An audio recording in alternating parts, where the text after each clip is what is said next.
So coral can reproduce both sexually and asexually. In other words, it can stay at home and make clones of itself, or it can head out into the world, meet other hot corals, and make coral babies. Cloning is a great reproductive strategy if you live in a relatively stable environment, but it becomes problematic when things change, which is kind of the hallmark of the era that we live in. See, clones are genetically identical to their parents, which means that there is no genetic diversity. In other words, it won't be able to adapt to changing environmental conditions. Sexual reproduction solves this issue by recombining genes in new ways, allowing for genetic diversity and a diversity of traits.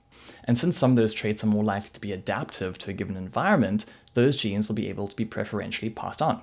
Now, coral can do this. In fact, they have mass spawning events that take place around the full moon, where they release all of their gametes, all of their egg and sperm sex cells, in some kind of mass coral orgy.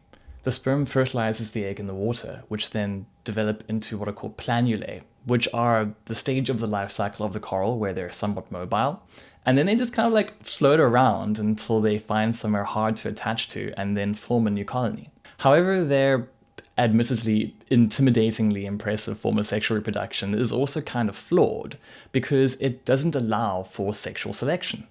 See, humans and other animals are able to choose their partners. Maybe they're the strongest, or the prettiest, or can dance the best, or make the nicest house or something. They can never have too many blue trinkets and bling. Time to go out stealing again.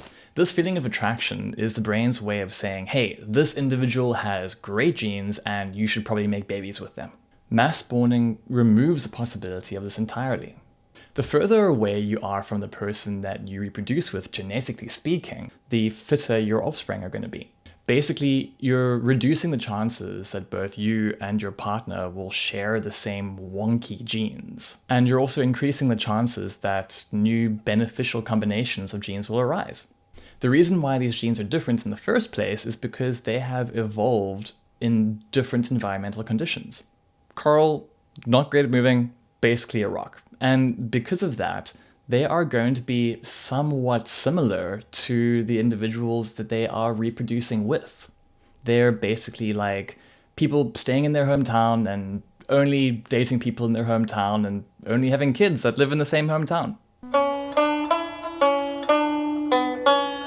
This dramatically reduces what's called gene flow, and thereby results in corals that are all rather genetically similar and therefore less robust to climate change.